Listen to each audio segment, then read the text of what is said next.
그리고 하나님께서 손가락을 보내셔서 글자를 쓰게 하셨습니다. 그래서 이 글자가 도대체 무슨 의미인가, 이것으로 인해서 그 자리에 있던 사람들이 다 두려워했고, 그래서 다니엘을 불러와서 그 내용을 이제 해석을 듣기를 원했습니다. 그래서 다니엘이 글자를 해석하기 전에 지금 상황이 어떠한지에 대해서, 그리고 왜 이런 일이 벌어졌는지에 대해서 하나님의 뜻을 증거하고 선포를 했죠. 이제 우리가 오늘 읽은 이 본문에서는 이제 실제로 구체적으로 글자가 무슨 뜻인지 다니엘이 설명하고 해석해주는 내용이 하나 나오고요. 그 뒤에 그 이후에 사건이 어떻게 마무리가 되었는지 두 가지 결과가 본문에 나옵니다. 본문 내용은 뭐 어렵지도 않고 또 길지도 않습니다. 우리 잘 알 수 있는 내용들인데 우리가 오늘도 다시 한번 마음을 열고 이 말씀들을 나누었으면 합니다. 먼저 25절에 보면 다니엘이 글자를 해석해주는 내용이 나오는데, 이 하나님께서 손가락을 통해 쓰신 글자는 3개예요. 3단어를 썼습니다. 25절에 보면 기록된 글자는 이것이니 곧 메네, 데겔, 우, 바르신, 이렇게 이제 써 있죠. 여기 보면 메네라고 하는 단어가 한 단어고요. 똑같은 단어를 2번 반복했죠. 메네, 데겔도 한 단어고요. 우, 바르신에서 우라고 하는 이 단어는 접속사입니다. and라고 하는 거예요. 그리고, 그러니까 우는 단어가 아니에요. 그러니까 실제로 쓰여진 단어는 메네, 데겔, 바르신, 3개 단어가 이렇게 쓰여져 있는 거죠. 지난주에도 말씀드렸습니다만 이 단어들은 뭐 외계인들이 쓰는 그런 언어를 쓴 게 아닙니다. 당시 흔히 사용하던 아람어를 그냥 쓴 겁니다. 뭐 상세하게 설명하지 않아서 그러지 지금 우리가 읽고 있는 다니엘서가 사실은 아람어로 쓰여 있거든요. 7장까지는 아람어로 쓰여 있어서 그 본문을 다시 히브리어로 바꾸어서 오늘 갖고 읽고 있습니다. 우리 이제 한글로 읽고 있고요. 그래서 당시에 사용하던 아람어 단어를 썼기 때문에 읽으면 누구나 알 수 있는 그런 단어예요. 이 메네, 데겔, 바르신이라고 하는 단어는 2가지 의미를 각각 갖고 있는데, 첫 번째 의미는 일단은 어떤 단위를 뜻하는 겁니다. 그러니까 중량 혹은 돈 이런 걸 셀 때 쓰는 단위예요. 그래서 처음에 메네라고 하는 단어는 이제 신약 성경 읽다 보면 뭐 열문화 비유 이런 게 있죠. 문화입니다. 문화. 메네가 문화라고 하는 뜻이고, 또 데겔은 우리말로는 데겔 이렇게 번역했습니다만 이게 한 세겔, 2세겔 그렇게 헤아리는 세겔이라고 하는 그런 뜻을 갖고 있어요. 원래 그런 단어예요. 그래서 중량만 놓고 보면 어느 정도 중량이냐면 문화는 약 600g, 그리고 데겔, 세겔은 한 11.5g 이 정도 됩니다. 그래서 흔히 중량을 따질 때에 1문화가 50세겔입니다. 그러니까 지금 여기 나오는 것을 그냥 돈으로 치자면 이렇게 이야기할 수 있어요. 이게 중량이나 돈 단위로 따지자면 100만 원, 2만 원, 절반 이렇게 이야기한 겁니다. 그러니까 메네는 중량이고요, 데겔도 중량이고요, 바르신은 절반 이런 뜻이거든요. 그러니까 지금 여기에서 이렇게 쉬운 단어를 쭉 열거를 한 거예요. 이 단어를 갖고 있는 2번째 의미가 있습니다. 이건 뭐 해석하는 게 아니고요. 단어가 갖고 있는 2번째 뜻이에요. 동사적인 의미인데, 메네라고 하는 것은 숫자를 센다라는 뜻입니다. 숫자를 센다. 데겔이라고 하는 단어는 무게를 잰다 그런 뜻이고요. 그리고 바르신은 절반으로 나눈다, 반으로 나른다 이런 뜻이에요. 그러니까 이거를 무게로 치지 않고 중량 단위로 보지 않고 그냥 동사적으로 의미를 해석하면 숫자를 세어봤다, 무게를 달아봤다, 절반으로 잘랐다 이런 뜻이죠. 그럼 굉장히 간단하죠. 그래서 이 내용이 어렵지도 않고 누구나 다 알 수 있는 그런 모습이 된 겁니다. 자, 그러면 이 단어들에 대해서 다니엘은 뭐라고 해석을 했는가? 26절부터 보면 다니엘이 해석해 준 내용이 나와요. 26절 그걸 해석하건대 메네는 이제 600g 혹은 숫자를 헤아린다 이런 뜻이잖아요. 하나님이 이미 왕의 나라의 시대를 세워서 그것을 끝나게 하셨다 하며, 하나님께서 세보니까 너 끝났다 이런 뜻이라는 거죠.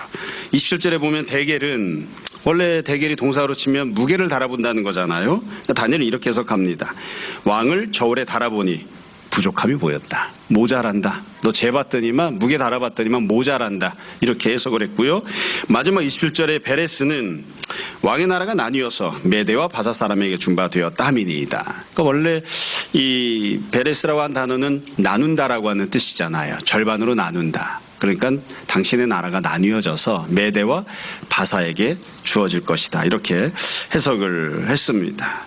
이게 사실 이게 뭐 워드 플레이이기는 한데 우리가 보고 있는 이 단어들, 그러니까 아람어나 히브리어는 다 원래는 모음이 없고요. 자음만 씁니다. 그래서 맨 앞에 있는 글자들만 보시면, 이 철자들만 보시면 되거든요. 가령 베레스 같은 경우에 우리말로는 베레스라고 했지만 실제로는 페레스예요. 페레스. 정확하게 번역하면. 그럼 페레스의 맨 앞에 있는 모음, 이 자음만 보면 피읍, 리을, 시읒이죠. 그래서 이거는 페르시아를 뜻하기도 합니다. 그러니까 이 베레스라고 하는 단어를 보면 딱 보면 페르시아가 등장하나? 라는 느낌을 가질 수 있는 그런 단어가 쓰인 거죠. 그러니까 다니엘이 이걸 읽으면서 야, 네 나라 절반 나누어서 페르시아에 주신다. 여기 나오는 바사가 페르시아거든요. 이제 그렇게 이해하고 해석을 한 겁니다. 자, 여러분 여기 이제 나왔던 것을 다니엘이 다 해석을 했으니까 뭐 어렵지 않아요. 사실 설교를 이쯤에서 마무리해도 되지 않을까 싶기도 합니다. 해석이 다 나왔으니까. 이걸 그냥 우리식으로 조금 편안하게 확장해서 해석하면 이거죠. 하나님께서 처음에 메네 이렇게 말씀하신 거에 써놓은 거예요. 내가 너한테 준 게 얼마인지 한번 세봤다.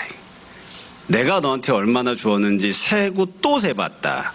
내가 너한테 100만 원치 주었네. 두 번째, 되게 그리고 네가 도대체 얼마치 역할을 했는지 내가 한번 무게를 재봤더니 너 고작 2만 원어치밖에 안 했네. 나머지 98% 어디다 갖다 써버렸니.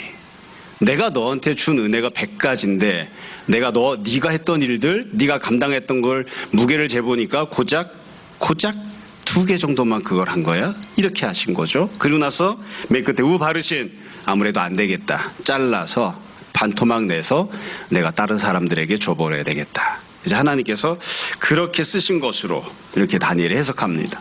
여러분, 다니엘이 해석한 것은 우리가 중요하게 생각해야 될 부분은 지금 말씀드린 그대로예요. 이 다니엘은 문자를 읽어준 게 아닙니다.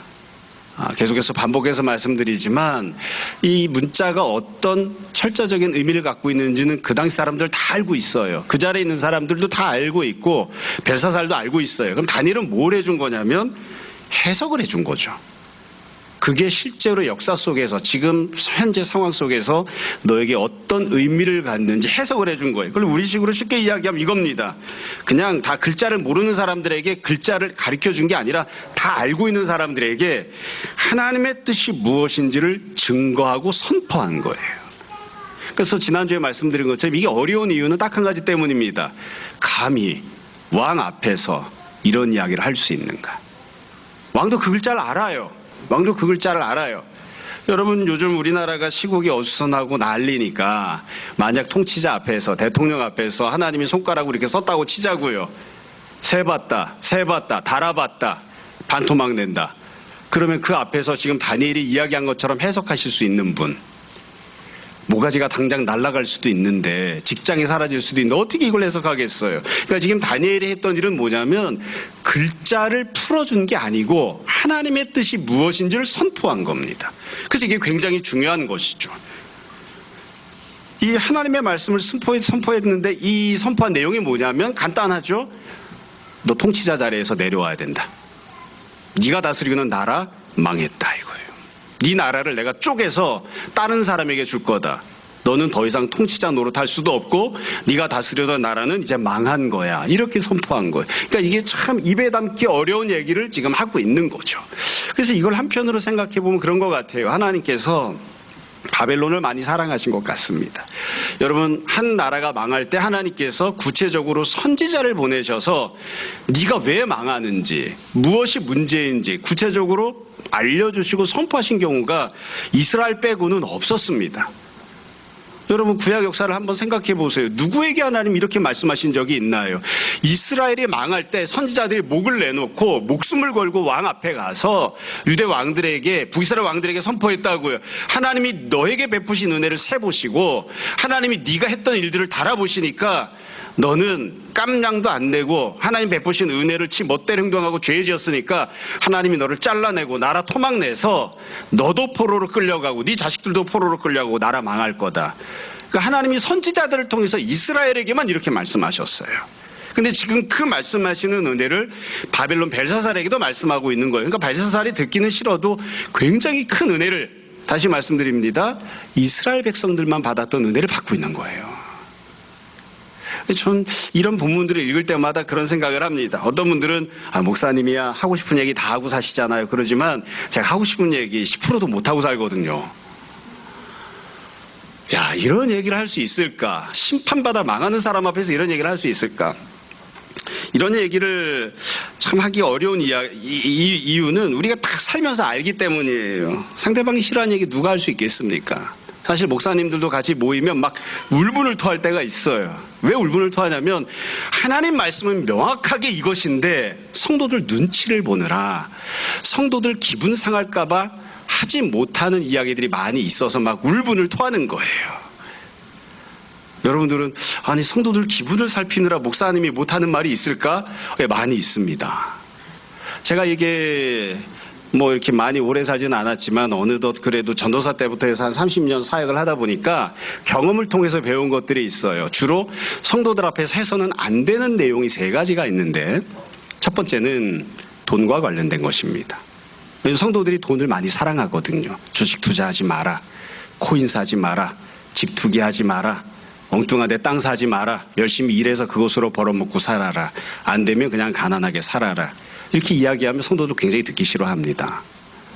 왜냐하면 돈과 자기 자신을 동일시하기 때문에 그래요. 두 번째로 해서는 절대로 안 되는 게 있습니다. 자식 문제입니다. 어떤 성도에 대해서건 네 자식이 잘못하고 있다 이야기하면 교회 떠납니다. 우리 교회는 그래서 교회를 떠난 사람 많이 있습니다. 저는 사랑하니까 한 말이지만 자식과 관련된 내용 이야기하면 그 성도가 교회를 떠날 거라는 걸 각오해야 돼요.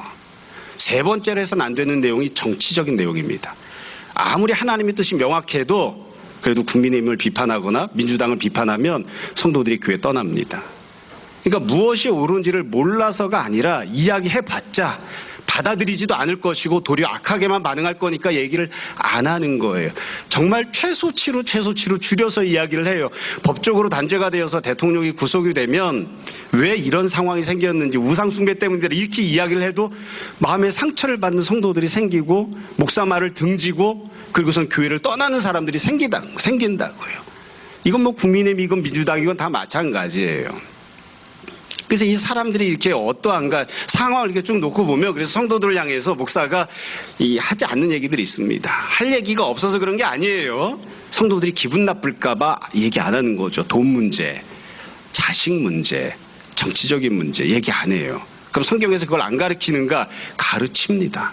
가르치지만 그거 이야기해봤자 소용이 없으니까 그래도 그냥 데리고 있으면서 다른 거라도 가르치는 게 낫지 않을까 싶어서 말을 안 하고 참고 있는 것 뿐이에요. 그 얘기를 하려면 어떻게 해야 된다고요? 목숨을 내놓을 준비를 해야 돼요. 성도가 교회를 떠날 각오를 해야 됩니다. 그러니까 지금 다니엘이 뭘 하고 있냐면 지금 죽을 수도 있어요. 죽을 수도 있는데 모두가 알고 있는 글자 뜻이 어떤 의미를 갖는 것인지를 해석해서 하나님 말씀을 증거하고 선포하고 있는 거예요.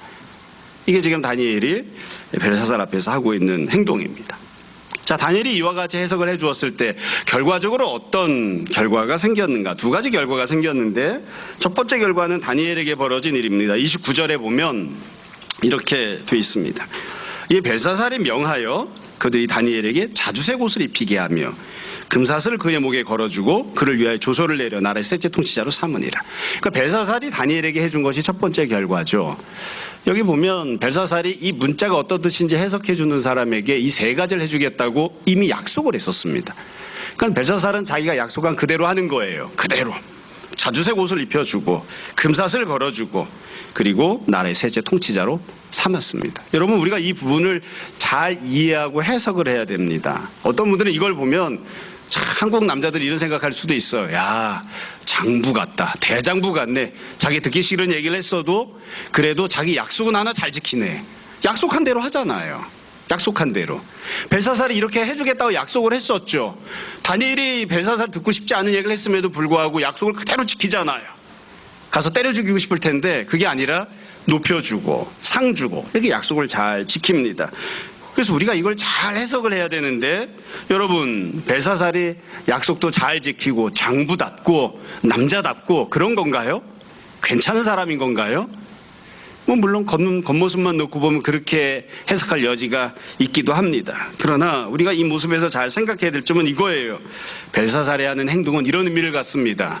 벨사살은 내가 누군가를 높이고 싶으면 높여줄 수 있다. 내가 너를 높여줄 만한 힘을 갖고 있어. 내가 너를 높여줄 만한 권세를 갖고 있어. 그렇게 행동하는 거예요. 벨사살이 다니엘을 향해 바라보고 있는 마음은 눈꽃만큼도 안 바뀌었습니다. 처음에 다니엘을 부를 때에 내 아버지가 이스라엘에서 포로로 노예로 끌고 왔던 종놈 다니엘아 이렇게 부르죠. 내가 하라는 대로 하면 내가 너를 높여줘 볼게. 한번 해봐.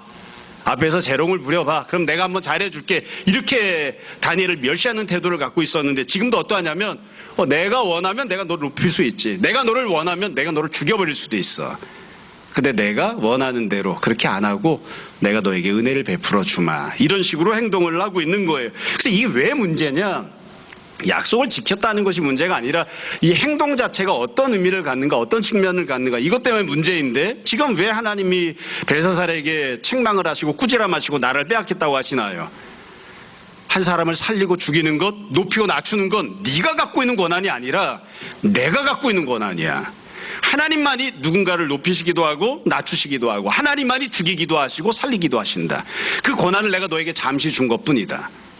내가 너에게 명령한 대로, 내가 너에게 준 기준대로 합당하게 하나님을 두려워하는 마음으로 그 권한을 사용해야 되는데 그렇게 하지 않기 때문에 지금 벨사살이 심판을 받는 거거든요. 근데 지금 벨사살이 어떻게 하는가? 눈꽃만큼도 안 바뀌어요. 내가 원하면 높여줄 수 있는 거지. 내가 원하면 죽일 수도 있어. 나는 내가 하고 싶은 대로 할 수 있는 권세를 갖고 있다. 그렇게 생각하고 여전히 똑같이 그렇게 행동을 하고 있는 거예요. 만약 벨사살이 하나님 말씀을 똑바로 잘 새겨들었으면 어떻게 했어야 됐을까요? 그 자리 앞에 엎드려서 회개하고 다니엘에게 물었어야죠. 내가 어떻게 해야 살 길이 있습니까? 근데 그게 아니에요. 뭐 하나님이 뭐라고 떠들건 나는 내가 하고 싶은 대로 할 수 있다. 내가 높여주고 싶은 사람 내가 얼마든지 높여줄 수 있고 내가 죽이고 싶은 사람 얼마든지 죽일 수 있어. 이런 생각을 가지고 행동하는, 그게 이제 벨사살이 하고 있는 행동인 거죠. 여러분, 그래서 이 벨사살의 행동을 보면서 우리가 한 가지를 깊이 잘 생각해야 됩니다. 성경 본문은 뭐 당연한 것이지만 벨사살이 했던 행동을 기록합니다. 하지 않은 건 기록하지 않아요. 한 적이 없으니까 기록이 없었겠죠. 벨사살이 하지 않은 것이 있습니다. 그게 무엇인가? 벨사살이 한 것은 다니엘을 향해서 다니엘이 한 말에 대해서 자기가 한 말을 지키는 행동을 하죠. 그러나 이 벨사살이 하지 않은 것이 있어요. 그게 무엇이냐면 지금 정말 중요한 건 다니엘이 아니에요. 하나님이십니다. 다니엘이 읊조렸던 말이 아니에요. 하나님께서 선포하셨던 말씀이 중요해요. 그러니까 하나님을 향하여 하나님이 주셨던 말씀에 대하여 벨사살이 어떻게 행동하는가가 중요한데 그 부분은 나오지 않습니다. 안 했으니까요. 그러니까 벨사살의 마음속에는 하나님이 없어요. 벨사살의 마음속에는 하나님의 말씀이 없어요. 하나님의 말씀이 얼마나 무겁고 얼마나 두려운 것인지에 대한 깨달음이 없어요. 그러니까 그냥 하나님 말씀을 듣고 푼돈 얹어두듯이 그냥 적선하듯이 상금 풀어서 푹툭 돈 던져주는 거예요. 잘 들었다.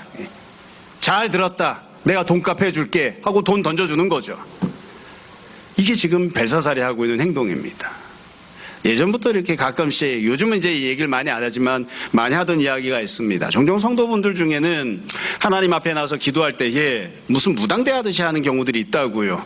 무당에 가서 내가 어떻게 됩니까? 어디 가야 좋습니까? 동쪽으로 가야 되나요? 서쪽으로 가야 되나요? 응답받았다고, 하나님 이렇게 말씀하셨으니까 하나님 애쓰셨다 하고서는 마치 점쟁이에게 사례를 주듯이 하나님께 헌금을 한다고 생각하는 그따위 식으로 행동하는 것, 그게 얼마나 어리석은 것이고 얼마나 악한 것인지 늘 이야기했었거든요. 우리 이제 그런 사람들이 없지만 벨사살이 지금 그렇게 행동하는 겁니다. 얘기하느라 애썼다. 내가 들어보니 그럴만하네. 수고했네. 하고 돈 몇 푼을 던져주는 그런 식으로 행동을 하는 거죠. 그러니까 하나님을 향하여 어떤 태도를 갖고 있는가, 하나님 말씀에 대해서 어떻게 반응했는가, 아무 것이 없어요. 이게 이제 항상 큰 문제가 되는 거죠. 다시 말씀드립니다. 벨사살은 지금 어떻게 행동해야 되나요? 회개해야 됩니다. 하나님 말씀을 진정 하나님 말씀으로 들었다면 회개해야 됩니다. 그리고 무엇이 살 길인지 하나님께 물어야 됩니다. 제가 어떻게 해야 됩니까? 제가 어떻게 해야 됩니까? 물어야 되는 거예요. 근데 그렇게 하지 않는 겁니다. 중요한 부분, 너무나 현실적이고 중요한 부분 한 가지 말씀드리고 뒤에 또 다른 결과를 볼게요. 벨사살은 도대체 왜 이렇게 하나님 말씀에 반응하지 않았던 것일까요? 하나님 말씀을 들었으면 잘 반응을 해야 되잖아요. 근데 왜 믿음으로 반응하지 않고 순종으로 반응하지 못했던 것일까요? 여러분 계속 똑같은 이야기를 하고 있는 겁니다. 지금 이 본문에 나오는 이 글자들 메네메네 데겔 우바르시는 글자 자체가 어렵지 않아요. 그러니까 우리가 이거 왜 이렇게 어려운 글자지? 이거를 생각해야 되는 게 아니고 왜 이렇게 단순한 글자인데도 불구하고 그 의미를 깨닫지 못했을까? 이걸 생각해야 되는 거예요. 왜 깨닫지 못했던 걸까요? 왜? 이유는 간단합니다. 우리가 계속 똑같이 이야기하고 있는 거예요. 벨사살이 마음이 강팍하기 때문에 그렇습니다.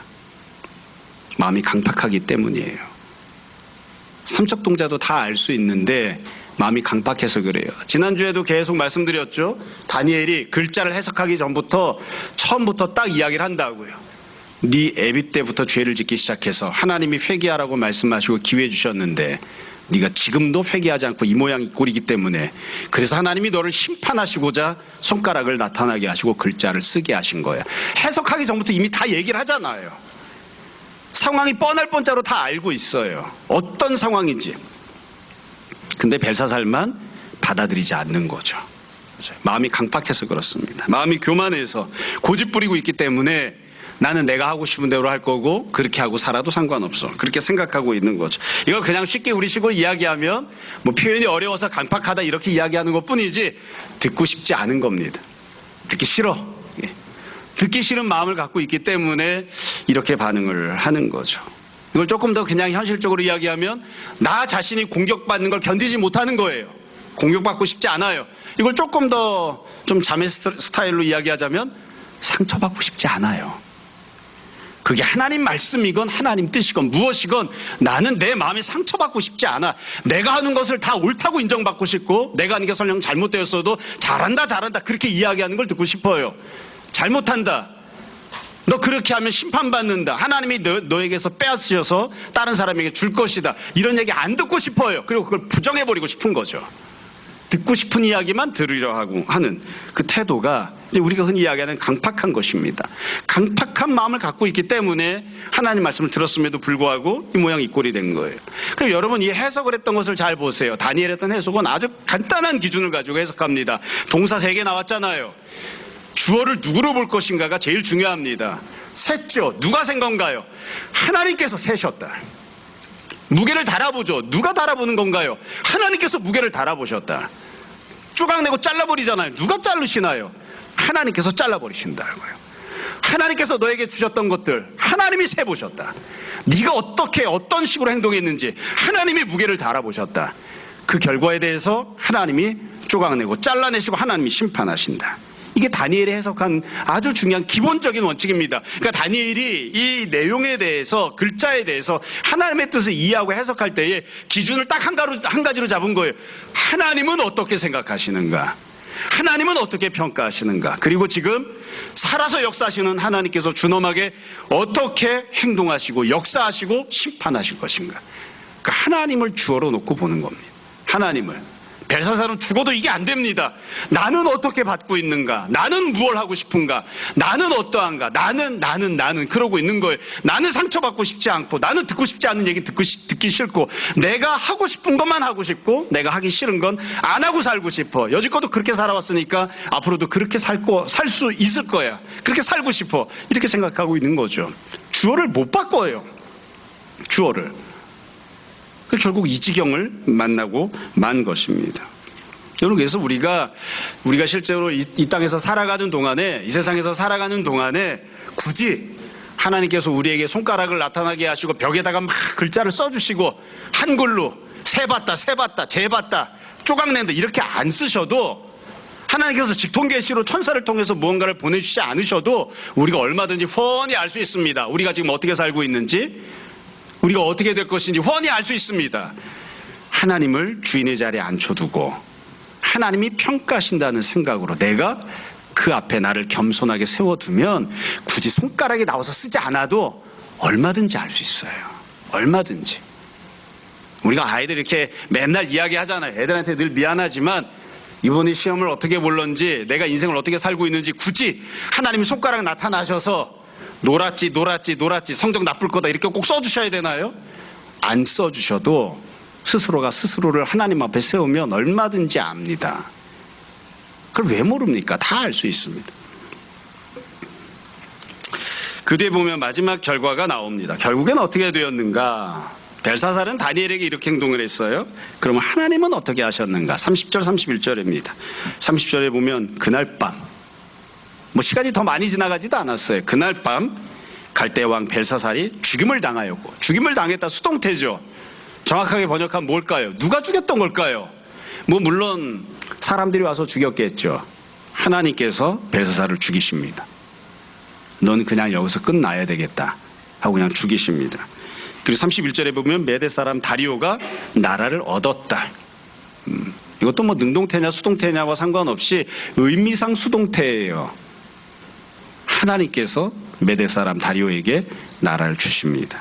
그때 다리오는 62세였더라. 다리오가 누구인지에 대해서는 여러 의견들이 이렇게 분분하곤 합니다만, 여하튼 이렇게 해서 바벨론 마지막 왕으로 다리오가 등극을 합니다. 다리오는 메대 사람이었고, 또 다리오의 사위가 고레스였기 때문에 이제는 나라가 페르시아로 넘어가고 마는 겁니다.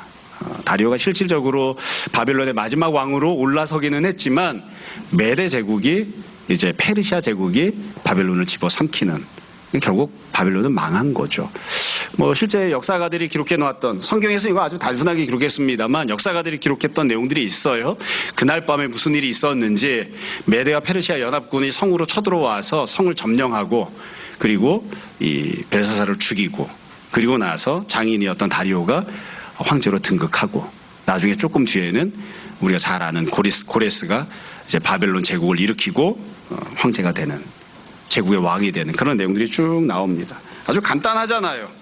하나님께서 말씀하신 그대로 됩니다. 결국 이 내용을 보면 우리가 알 수 있는 점 아주 분명합니다. 벨사살은 자기가 말한 대로 합니다. 교만하게 어리석게 자기가 모든 걸 할 수 있다고 생각하잖아요. 그리고 자기가 말한 대로 합니다. 하나님께서도 하나님께서 말씀하신 그대로 행하십니다. 너는 네 하고 싶은 대로 해라. 나는 내가 말한 대로 하겠다. 그래서 나라는 망하고 벨사살은 죽습니다. 하나님께서 주시고자 하는 자에게 그 나라를 새롭게 주시는, 이게 지금 두 번째 결과로 나오는 것이죠. 이러면서 일단 바벨론은 망합니다. 한 가지만 더 이야기하고 오늘 본문 전체를 다시 한번 조망해 보려고 합니다. 중간중간 말씀드렸던 것처럼 이 본문에는 기록되지 않은 것들이 또 있습니다. 이 사건을 누구 보라고 썼을까요? 벨사살 보라고 썼을까요? 아닙니다. 이 사건을 보고 있는 사람들이 있죠. 바벨론 사람들이 보고 있고요. 그리고 그 안에는 포로로 끌려온 이스라엘 백성들이 있습니다. 이스라엘 백성들은 지금 무슨 생각을 할까요? 포로로 끌려온 지 40년 됐어요. 하나님께서 우리가 다시 나라를 회복하고 돌아갈 것이라고 말씀하셨는데 40년 지났는데 도대체 언제 나라가 회복이 되는 것일까? 현실은 꿈쩍도 안 하는 바위처럼 아무런 변화가 없어 보여요. 하나님 말씀이 과연 이루어질 수 있는 것인가? 하나님은 거짓말하신 게 아닐까? 그게 현실입니다. 그런 이스라엘 백성들에게 이 사건이 뭔가 메시지를 주죠. 망하지 않을 것처럼 보이는 나라, 망한다. 영원할 것처럼 보였던 통치자, 하나님께서 죽이신다. 그리고 너희는 반드시 돌아가게 될 것이다. 내가 약속한 대로, 내가 너희에게 선포한 대로, 내가 말한 그대로 될 것이다. 하나님께서 이스라엘 백성들에게 이런 메시지를 주시는 거죠. 그래서 이 사건을 보면서 이스라엘은 그런 생각을 했겠죠. 야, 벨사살이 죽었어. 벨사살이. 야, 바벨론이 망했어. 세상에 이런 일이 있을 수 있나? 그러면 이제 남아있는 건 하나님이 약속하신 70년이 차면 우리가 다시 고향으로 돌아가기도 하는 걸까? 그 생각을 이제 하겠죠. 그 이스라엘 백성들에게 하나님이 주시는 메시지입니다. 자, 오늘 말씀을 정리하겠습니다. 본문 내용은 아주 간단하고 명확합니다. 담고 있는 메시지가 아주 분명해서 누구나 다 자, 이 사건을 왜 기록했을까요? 이 사건이 왜 나온 것일까요? 이렇게 물으면 다 쉽게 이야기할 수 있습니다. 몇 가지를 말씀드릴게요. 첫 번째는 도대체 하나님이 누구신가를 잘 생각해야 됩니다. 하나님은 누구십니까? 하나님이 역사의 주장자이십니다. 하나님께서 역사의 주권자가 되십니다. 하나님이 세우시고 하나님이 패하시고 하나님께서 죽이기도 하시고 하나님께서 살리기도 하시는 것입니다. 사람이 그렇게 하는 것이 아닙니다. 때때로 눈으로만 보면, 현실로만 놓고 보면 눈에 보이는 육적인 통치자들이 있죠. 그러나 그들을 세우신 것이 하나님이시고 하나님께서 그들을 폐하실 것입니다. 모든 것들은 하나님께 달려있다고 하는 것을 우리가 항상 기억해야 됩니다. 하나님께서 역사의 주장자가 되시기 때문에 나라를 세우기도 하시고 하나님께서 나라를 폐하기도 하십니다. 그래서 우리는 눈에 보이는 통치자를 보고 통치자를 의지하고 살아가는 사람들이 아니라 하나님을 보고 하나님을 의지하고 살아가는 사람들입니다. 늘 말씀드렸던 것 다시 한번 말씀드려요. 우리나라 헌법은 모든 주권이 국민에게서 나온다고 하지만 우리는 그렇게 믿지 않습니다. 모든 주권은 하나님으로부터, 모든 통치권은 하나님으로부터 주어지는 것입니다. 하나님이 세우시면 세워질 것이고 하나님 뜻에 합당하지 않게 행하면 망할 것입니다. 우리가 그것을 잘 기억해야 됩니다. 하나님께서 이와 같이 통치권을 행하실 때 어떻게 행하시는지도 우리가 잘 봐야 됩니다. 본문을 보면 지난주에도 말씀드렸지만 5장은 바벨론이 어떻게 망하는지, 전쟁 장면, 망하는 과정에 대해서는 거의 기록이 없어요. 그럼 상당히 많은 부분, 거의 대부분의 내용을 뭐에 초점을 맞추어 두었냐면 하나님께서 너 그렇게 하면 망한다 경고하시는 내용을 대부분의 내용으로 삼고 있습니다. 그러니까 하나님은 심판하시되 그냥 어느 날 갑자기 아무 말씀 없이 그냥 싹 잘라버리는 그런 심판을 행하신 것이 아니라 계속 말씀을 하세요. 계속 기회를 주시고 계속 회개하라고 촉구하십니다. 그럼에도 불구하고 알아듣지 못하고 회개하지 않아서 심판을 받는 것이죠. 하나님이 매정하게 행동하지 않습니다. 그 점도 우리가 기억했으면 좋겠습니다. 두 번째로 바벨론과 벨사살은 어떠한 나라이고 어떠한 왕이었던가를 잘 생각했으면 좋겠습니다. 벨사살은 누군가요? 불신자죠. 불신자입니다. 벨사살은 하나님 믿는 사람이 아니에요. 그러나 악하고 어리석은 자였죠. 악하고 어리석은 불신자 통치자를 하나님이 심판하십니다. 불신자는 자기들 마음대로 아무렇게나 살아도 되는 거 아닙니다. 불신자라 하더라도 권세는 하나님이 허락하신 것이기 때문에 하나님 뜻에 합당하게 권세를 사용하고 국민들을 섬겨야 됩니다. 그렇게 하지 않으면 하나님이 세보시고 달아보시고 반토막 내실 겁니다. 다른 사람에게 주실 겁니다. 우리가 그 사실을 항상 기억했으면 좋겠습니다. 세 번째로 이 내용을 우리가 우리 스스로에게도 적용해야 됩니다. 너무나 당연한 얘기죠. 하나님께서 세보실 겁니다. 하나님이 우리의 무게를 달아보실 겁니다. 그리고 하나님이 상과 벌을 주실 겁니다. 맨날 이 어린아이들한테 이야기하듯이 이야기해서 죄송하긴 하지만 예전에 써놨던 설교 본문 보니까 그렇게 써놨더라고요. 성전에 있던 그릇 갖다가 술 퍼마셨으니까 그 죽일 놈이지. 우리가 다 그렇게 생각하잖아요. 하나님께 드려진 것, 하나님의 것을 갖다가 술을 퍼마셔? 그럼 미친놈이 다 있나? 심판받아 마땅하지. 우리가 그렇게 생각해요. 어떤 사람이 교육돈을 횡령했어요. 성도들이 했던 헌금을 가져다가 감히 횡령해서 지 멋대로 사용해? 그럼 미친놈이지. 죽어 마땅한 놈이지. 심판받아 마땅한 놈이지. 국민들이 낸 세금을 가지고 국거리 하는 데 쓰거나 악한 일을 하는 데 썼어요. 그게 제정신이야? 미친놈이지. 심판받아 마땅하지. 우리가 다 그렇게 이야기하고 생각해요. 상식을 갖고 있으면 다 그렇게 판단합니다. 그러나 동시에 마찬가지로 우리가 소유하고 있는 모든 것은 다 주님이 주신 것입니다. 내가 갖고 있는 돈, 내가 갖고 있는 시간, 내가 갖고 있는 건강도 다 주님이 주신 겁니다. 그걸 가져다가 내가 죄 짓는 일에 사용하고 내 멋대로 내 욕심껏 사용하고 그렇게 쓰고 말아버렸다. 그것도 마찬가지로 큰 죄를 짓는 것입니다. 그러니까 우리가 하나님께서 나에게 어떤 은혜를 베푸셨는지 항상 세야 되고 내가 그것을 어떻게 사용하고 어떤 결실을 맺었는지를 항상 하나님 앞에서 무게를 재봐야 됩니다. 똑같은 내용이 신약에도 나오잖아요. 달란트 받은 사람들이 있는데 나중에 주인이 돌아와서 헤아릴 것입니다. 너는 얼마를 남겼느냐? 내가 너에게 준 것은 5달란트인데 너는 얼마를 남겼느냐? 가지고 와봐라. 내가 무게를 재보자. 결국 그와 같이 우리가 다 하나님 앞에 설 것임을 늘 생각했으면 좋겠습니다. 마지막으로 한 가지만 말씀드리고 오늘 말씀을 마무리하겠습니다. 이건 위안을 삼자고 드리는 말씀입니다.